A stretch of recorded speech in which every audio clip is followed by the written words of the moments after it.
Okay, so let me just do a little bit of, here we go. It's a cold, quiet day. It's early January 2021. The dumpster fire of a year that we called 2020 is behind us, and my bees are still alive, which is good.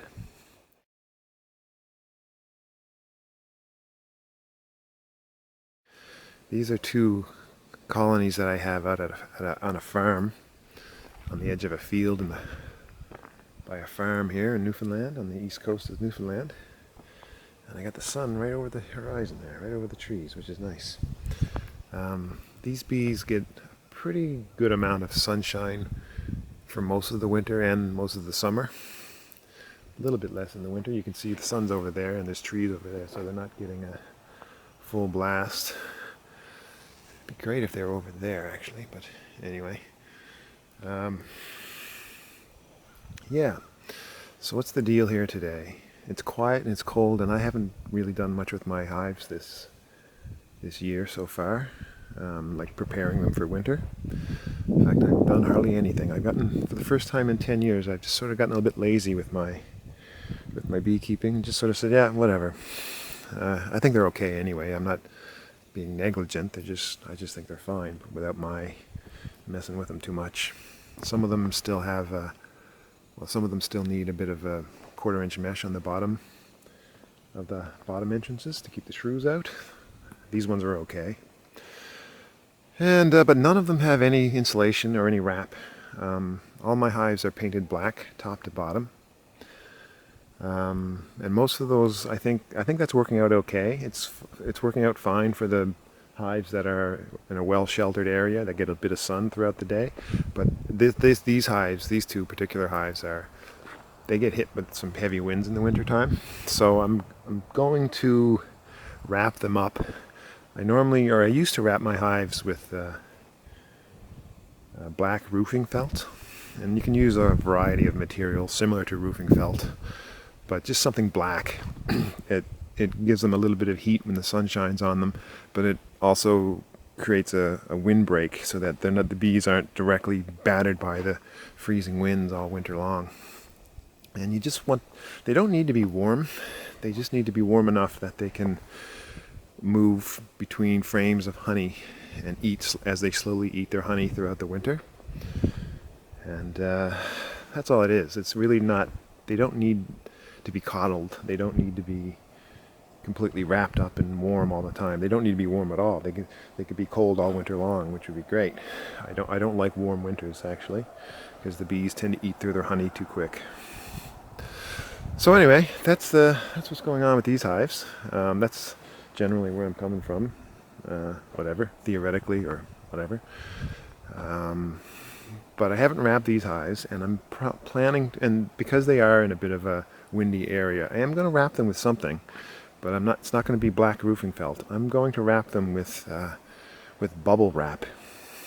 I've been looking into this, and I think it's going to work. I don't know. I think they might actually be fine without the bubble wrap, or without any kind of wrap, but I haven't done that in this particular area before, and I'm not sure I want to mess with that, so I'm just going to try the bubble wrap thing. And here's the idea behind the bubble wrap. Because the hives are painted black, when the sun does shine on them, they'll warm up a little bit, and the bubble wrap will act like a little greenhouse, and it'll hold in the heat that's produced by the black paint. It'll also protect them from the cold wind. And that's it. That's the idea. Because even though the black wrap does warm up the hives a little bit, the heat dissipates very quickly once the sun goes down, or once the sun goes beyond a cloud.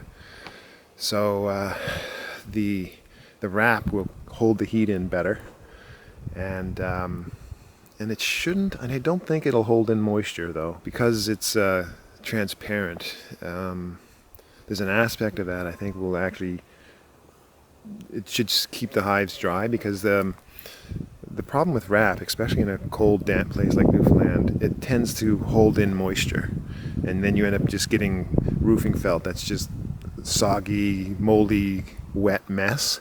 And those bee cozies, those big giant wrapped bee cozy blankets, they're even worse, or they can be even worse.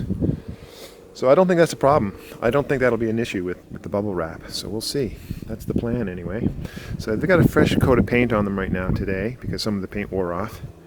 And I'm going to come back later, maybe today, maybe tomorrow or whenever. I got to get some of that bubble wrap, and I'm going to try to find a way to wrap them up. I've also painted the bottom boards, or the bottom entrances, and where the bees would land. And the logic behind painting the bottom or the landing board black, it's just like you know, if you have a paved driveway, if you're clearing your driveway of snow and ice, once you scrape down to the black, the sun hits it, and the sun hitting that black helps melt the ice away. Same deal with this. Even if the heat from the bees will help melt away some of the ice and snow that accumulates on the bottom.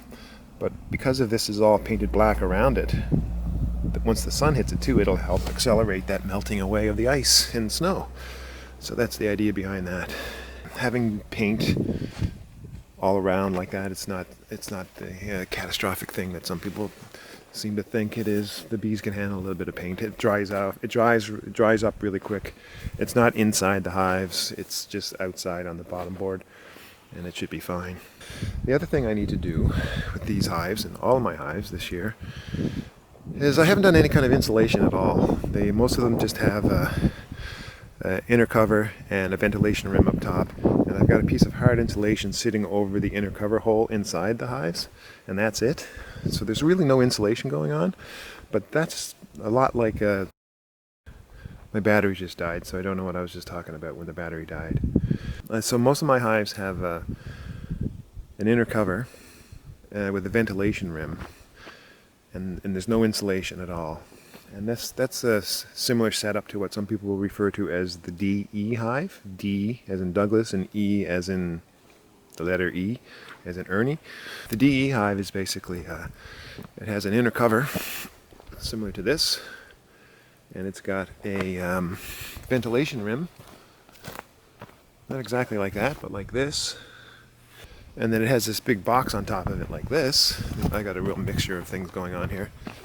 And basically that's what the DE hive is. It's an inner cover with a ventilation rim up top and a ventilation box on top. And there's no insulation going on inside that thing. And it seems to be a very successful design for beekeepers in Newfoundland, in cold places like Newfoundland, cold, damp places like Newfoundland. So I'm experimenting this year because I could do without farting around with insulation all the time. I'm going to keep a couple of hives more or less set up like a DE hive. They're just basically, it's going to be an inner cover with the ventilation rim up top and no insulation at all. Though I might toss in some wicking material. And by wicking material, I usually mean wood chips or something like wood chips. But this year I'm going to experiment with burlap. This is some burlap that I ordered online that I didn't realize was just a small roll of burlap. It's kind of useless.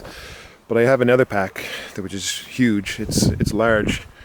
It's the same size as, like, say, this is a rim. This is basically the dimensions of my hives. And basically what I'm going to do is take some burlap that's the same size as this rim or the top of my hives, and I'm going to create a pillow of burlap. And I'm actually going to sew together a pillowcase with burlap that's tighter woven than this, so it'll hold in the material, and the material will be wood chips. And it'll just be big pillows of wood chips made from burlap pillowcases. And that should fit inside any of my hives on top of the inner covers. And that's it. That's what I'm going to do for my insulation and for wicking material in case there is any moisture buildup inside my hives over the winter. The idea is to just sort of stick with my inner covers like they are now, with a ventilation rim, and no insulation, no hard insulation, nothing like that. And I could leave it just like that, because that's basically what a DE hive is anyway. They don't really have a lot of insulation on the go, but a lot of people, it seems, throw in some sort of wicking material inside the ventilation box of the DE hive, and my wicking material is going to be these burlap pillows full of wood chips. So we're going to see. And all of my hives are slightly set up in a different way. They all have slightly different configurations, so there's no exact science or plan to any of this. I'm just going to assess each one individually and see what I can do. Some of my hives I might just live with just hard insulation over the inner covers, but we'll see what happens. So that's the idea.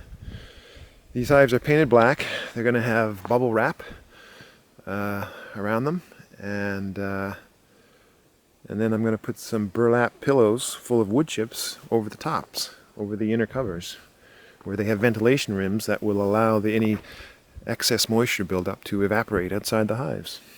And hopefully I can come up with a system that is very low on the labor scale, something that's just easy to do, that doesn't require a lot of farting around.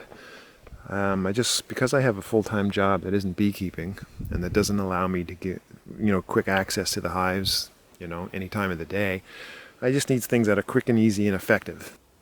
I used to use moisture quilts, and I still do use moisture quilts sometimes. And I love moisture quilts. They really help remove the moisture from the hives, keep them dry, warm and dry all winter. But there is a bit of farting around with them. You do have to fill them up with chips and all this garbage. And instead, if I can just toss in a pillow full of chips, and just take it out once the spring arrives, then why not? So anyway, we'll see. This is how it's going. But these hives definitely, I think, they're going to need some sort of wind protection. So I got to wrap them with something. And funny thing is, I don't have any more. I ran out of roofing felt. So I'm just going to try the bubble wrap, and the bubble wrap is cheaper than roofing felt, and maybe it'll work. So we'll see. These hives too are also they happen to be strapped down with ratchet straps. Well, actually, this one is a ratchet strap, and the ratchet straps are great. They hold. This hive's not going anywhere. It's totally held together with this ratchet strap, and so if there's any wind, the worst thing that can happen is the whole thing will tip over, but it won't fall to pieces. The top, I've had the tops blown off and all kinds of funky things happen in the wind before. The ratchet strap will keep it down. I love these little sports straps, and they're pretty much the same thing. They hold the hive tight, but it's just a little bit of a thing here, and you just pull on this right here, and it just tightens it up. And that's how it tightens. It just automatically tightens. You don't have to, with a ratchet strap, I'm not going to demonstrate it now because I don't want to disturb my bees, but with a ratchet strap, you crank it, and it goes click, click, click, click, click, click, click, click, and when you undo it, it makes similar clicking sounds, and it creates vibrations inside the hive, and it disturbs the bees, and they get all riled up, and you don't want them riled up in the wintertime. So I'll keep this one here for now, but I think I'm going to switch to sports straps for now on, just because they don't make any noise. They don't bother the bees when I have to loosen them or tighten them up. So that's it for today. This is just a little bit of a talking tour of this little bee yard that I have here on the edge of a farm. Looks a bit messy like everything I do, but it's pretty good. I think next year, or well, as soon as I can, I'm going to move this hive to the top, to this hive stand. I like these hive stands. It's interesting to see how the bees react differently.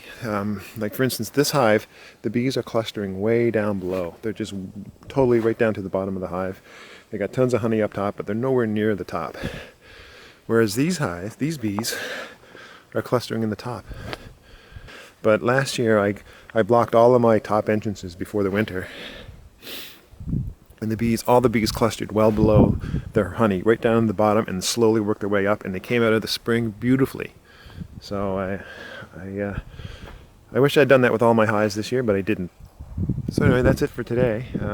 Nice and quiet. I love this quiet. I love this cold too, and I love the fact that there's no wind blowing. This would be ideal. If this was like this all winter, I'd have no problems. I wouldn't wrap them. I wouldn't do anything. I'd just leave them alone, and it'd be fine. But we'll see.